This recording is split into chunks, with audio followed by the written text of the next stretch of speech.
사도행전 11장 1절로 15절까지 보겠습니다. 처음 우리에게 임한 성령과 같이라는 제목으로 말씀을 하도록 하겠습니다. 베드로, 우리의 이 신앙의 원조는 이 사도들입니다. 또 표본도 본도 사도들의 그 어떠함을 본받아야 합니다. 아멘. 사도로서 끝나는 것이 아니라 사도로서 계속 사도로 말미암아 계속 이어져야 하는 것이 우리의 신앙의 모습이고, 또 이 복음을 전하는 자의 본도 베드로가 전한 복음과 같이 이렇게 증거해야 할 것입니다. 아멘. 그런 의미에서 우리는 지난주 수요일에 여러분에게 드린 말씀을 잠깐 요약하면 다음과 같습니다. 성령이 어느 때 임하는가? 성령은 하나님의 말씀을 들을 때에 임한다. 그 하나님의 말씀은 어떤 말씀이냐? 베드로가 고넬료에게 증거했던 그 말씀이 바로 하나님의 말씀이며, 그 말씀이 곧 예수 그리스도에 대한 말씀입니다. 아멘. 그러므로 베드로가 전한 말씀을 잠깐 요약하면 이러하지요. 첫째, 예수는 주라는 것입니다. 예수는 참 주요 참 왕이라는 것입니다. 아멘. 두 번째는 예수는 화평의 복음을 전하러 오셨다는 것입니다. 아멘. 그리고 그 화평을 위하여 세례 요한의 증거를 따라 요단강에서 세례를 받으시고 하나님의 뜻을 이루심으로 하나님께서 하늘로부터 음성이 있어 가라사대 이는 내 기뻐하는 자요 내 사랑하는 자라는 음성을 듣고 하나님이 예수 그리스도께 성령을 물붓듯이 부어주셨습니다. 아멘. 그러므로 우리 주 예수는 이처럼 성령을 물붓듯이 부음을 받아서 찢긴 자, 상한 자, 눌린 자, 병든 자, 마귀에게 포로된 자들에게 그들을 고치고 자유케 하시는 이런 은혜를 베푸신 분이시다. 이뿐만이 아니라 이분은 저들로 인하여, 유대인들로 인하여 저들에게 잡혀서 고난과 능력을 당하시고 십자가에 못 박혀 죽으신 지 3일 만에 다시 살아나셨다. 아멘. 그 살아나신 그 광경을 오직 하나님이 택하시고 기뻐하시는 자들, 우리가 직접 부활하신 주님을 보았다. 이 부활하신 주 예수 그리스도는 모든 심판주로 이제 다시 오실 것이다. 그리고 주 예수 그리스도를 믿는 자들에게는 죄사함의 은총을 베푸시느니라라고 선언을 했습니다. 이 죄사함을 주신다는 베드로의 이 말이 떨어지자마자 그 말씀을 듣고 있던 고넬로의 가정의 모든 식구들과 고넬로의 그 친척들과 이웃들이 하나님의 성령을 거기서 다 받게 됩니다. 할렐루야. 아멘. 그래서 이런 말씀, 예수 그리스도에 관한 말씀을 전하면 누가? 성령이 기뻐하시고 성령이 세례를 주십니다. 아멘. 라고 지난주에 여러분에게 말씀을 드렸습니다. 그런데 여러분, 이 사건이 있고 난 후에 어떤 사건? 베드로가 고넬로의 집에서 말씀을 전하다가 성령이 임한 이 사건을 인하여 예루살렘에서 큰 소동이 일어나게 됩니다. 오늘 성경에 보면 이렇게 기록이 되어 있습니다. 유대에 있는 사도들과 형제들이 이방인들도 하나님의 말씀을 받았다 함을 들었더니 베드로가 예루살렘에 올라갔을 때에 할례자들이 힐난하여 가로되 비방했다 말입니다. 힐난했다, 비방했다. 그러니까 지금 이 상태를 우리가 진단해 보면 이런 상태지요. 그러니까 주 예수 그리스도를 믿는 사람들 가운데 유대인으로서 예수 그리스도를 영접한 무리들이 오직 이 복음을 유대인들로만 한정 짓고 있었던 것이죠. 역시 베드로도 이 무리에서 벗어나지 못했던 사람입니다. 그런데 하나님이 여러분 이 원리는 영적인 원리도 이 세상의 이치적인 것과 같은 것이 있는 것 같아요. 그 말이 뭔 말인가 하면 전쟁을 할 때 누굴 베어버리면 그 전쟁은 이깁니까? 장수를 베어버리면, 우두머리를 베어버리면 끝이 납니다. 또 이 세상에서도 보면 짐승들의 어떤 그 싸움에서도 보면 그 짐승들의 우두머리를 꺾어버리면 고마 그 짐승이 그냥 다 그냥 항복하고 들어오고, 이 깡패 세계에서도 마찬가지입니다. 도둑떼들 산적들도 마찬가지지요. 그 산적이 한 11명 끓는 가운데 거기서 산적 두목 하나를 딱 제압해버리면 어찌 됩니까? 그 졸개들이 그냥 형님 하고 갔다 머리를 꾸르제거죠. 이 깡패 세계도 마찬가지입니다. 자, 그런 의미에서 볼 때 우리는 주께서 왜 베드로에게 한상을 보이셔서 하늘로부터 보재기를 내려서 온갖 부정한 짐승을 담아다가 한상을 보이고 이것을 베드로야 잡아 먹어라 라고 했던 이유를 이제 우리는 알 수가 있는 거죠. 그 말이 무슨 말이냐. 이 사도들 가운데 베드로가 수제자죠. 최고 연세가 많죠. 그리고 예수님으로 더불어 가장 많은 관계를 가졌던 제자지요. 어느 누구도 부인하지 않죠. 그런 제자 하나인 그 제자들 가운데, 사도들 가운데 어떠미요 제자들 가운데 어떠민 베드로를 주님께서 탁 잡아버립니다. 무엇으로? 이제 이 복음은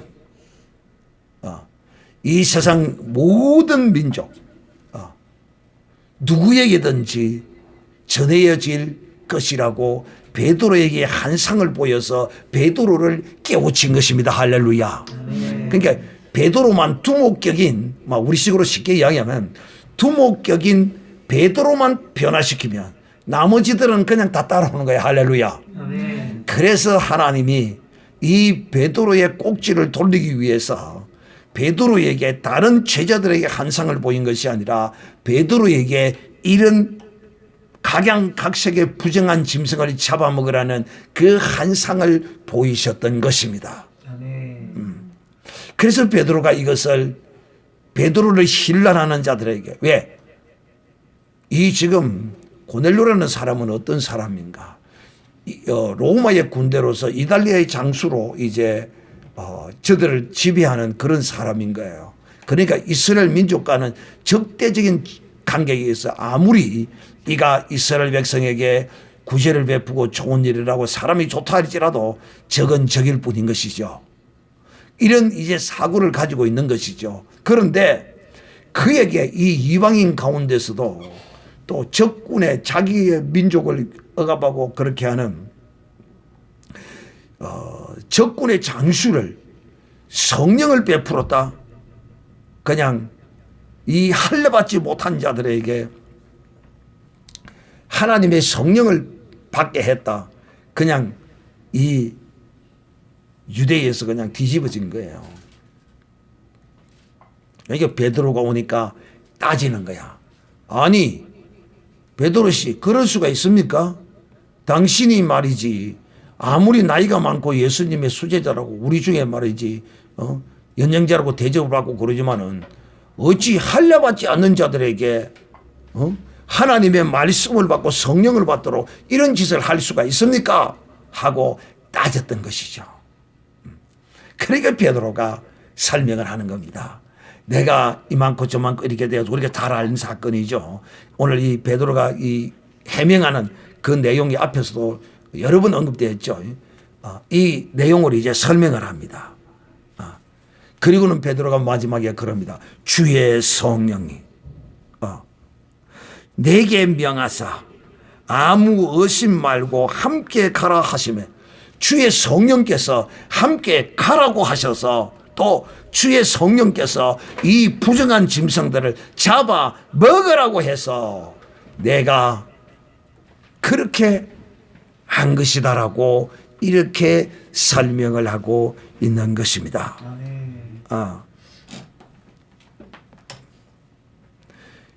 그리고 베드로가 또 저들에게 말합니다. 내가 오늘 이 밤에 여러분에게 전할 핵심적인 말씀입니다. 어떤 말씀이냐? 앞에서도 여러분에게 이 사도행전을 시작할 때 다 말씀을 드린 내용입니다. 뭐냐? 지금 베드로를 실문하고 있는 제자들과 또 형제들에게 베드로가 이렇게 말하는 것입니다. 형제들이요. 내가 고넬로의 가정에서 말씀을 전할 때 성령이 임하시는 그 모습을 내가 보니 우리가 예수님께서 우리에게 부탁하시고 성령 세례가 임할 것인데 그 성령이 임하시기까지 예루살렘을 떠나지 말고 기도하라는 말씀을 듣고 우리가 마가 다락방에서 기도하고 있었을 때 임하시던 성령이 고넬료에게도 똑같은 방식으로 똑같은 성령이 임하시더라 라고 선언을 한 것입니다. 할렐루야. 여러분, 지가 아무리 할례받은 그리스도인이라고 한다고 할지라도 자기의 믿음의 근원 되신 예수 그리스도의 그 약속하신 성령이 임하시던 그 성령을 받았던 사람들입니다. 제자들도 마찬가지고 오늘 이 형제들도 다 마찬가지입니다. 다 그 마가 다락방에서 오순절에 임하던 성령을 받은 사람들인데 고넬로의 가정에서도 똑같은 성령이 임하시더라라고 저들에게 선언함으로써 한 방에 그냥 싹 날려버린 것입니다. 사랑하는 게 우리는 여기서 지금 머물 것이 아니라 정말 오늘날에도 이 성령의 역사를 부인하는 자들이 있습니다. 한국 교회에 유명한 어떤 사람들이 사도생전에 있는 이런 성령의 역사는 사도들로 끝난 사건이다. 사도들의 표적을 위한 것이다. 라고 하면서 이것을 오늘날에 임하는 성령의 역사를 거절하고 또 부정하고 있는 것이 오늘의 우리 한국교회의 일부분의 어떠한 모습입니다. 그러나 그것은 잘못된 것입니다. 성령은 동일하게 어제나 오늘이나 이 세상 끝날까지 이 하나님의 백성들을 위하여 역사하시고 지금도 인도하시고 성령으로 세례를 베푸시고 계십니다. 아멘. 그러므로 이것은 사도들로 인하여 끝난 것이 결코 아니라는 사실을 우리는 알아야 합니다. 왜? 예수님께서 70일의 제자들을 통하여 저들에게 귀신 쫓는 능력과 권능을 주어서 먼저 가서 복음을 전하라고 그 70일의 제자들을 주님이 훈련시키셨습니다. 또 그것뿐만 아니라 예레미야 에스겔서에 보면 성령을 마지막 말세 때에 부어주리라. 요엘서까지 하나님께서 이 마지막 때에 이 성령을 부어주리라고 약속하신 것입니다. 아멘. 그러므로 이것은 내가 성령 받지 못하고 내가 성령 세례 받지 못했다고 해서 이것을 거부하고 부정해서는 안 됩니다. 내가 못 받았다고 해서 나는 비록 이 성령 세례를 못 받았을지라도 성경에 있는 것은 인정을 해야죠. 우리 한국 현대사에 속담이 있죠. 요새 시세말로 이런 말이 있죠. 내가 하면 로맨서 남이 하면 불륜이라고 말하는 것과 똑같은 현상의 모습인 것이죠. 그러므로 사랑하는 형제들이여, 마가 타락방에 임하던 성령이 사도 베드로를 통하여 고넬로의 가정에 임하셔서 말씀을 들은 저들에게 성령 세례가 주어졌습니다. 그 성령 세례의 그 어떠함은 오직 예언과 방언이었습니다. 표적은 말이에요. 성령 세례가 임한 표적이 예언과 방언이었던 것이죠. 오늘날에도 마찬가지입니다. 이 역사는 변함없이 계속 되어집니다. 단지 이 성령의 역사가 때를 따라 이 성령의 역사는 동일하게 오늘에도 역사할 것이요, 이 주님 오시는 그날까지 성령은 역사한다는 사실을 우리는 반드시 기억하고, 우리는 이것을 절대 거부하거나 불신해서는 아니 됩니다. 이런 사람에게는 성령 세례를 거부하고 불신하고 부정하는 세례가 임하지 않습니다. 누가 자기를 환영하지 않고 인정하지 않는데 임하지 않아요. 그러나 하나님은 그 깨닫지 못하는 영혼을 위하여 여러 모양으로 하나님은 그것을 깨닫게 하시기 위하여 그런 사람들을 깨닫게 하시기 위하여 하나님은 다양한 방법으로 그들을 깨우치시기도 하지만 저들이 자기의 지식에 사로잡혀 하나님의 성령의 역사를 거부하고 있는 것입니다. 또 어떤 목사는 그런 이야기를 하죠. 귀신 쫓지 마라. 사도들이 귀신 쫓은 것이 어디에 있느냐? 이런 말을 합니다. 여러분, 마귀에게 눌린 자를 예수께서 자유케 하셨습니다. 병든 자를 고치셨습니다. 이것들은 마귀에게 눌린 것도 있고 귀신에게 들린 것도 있고 여러 가지 현상이 있을 수 있지만은 이런 것들을 우리 주님께서도 행하셨고 사도들도 이런 것들을 행하셨어요. 왜? 주님의 명령이었습니다.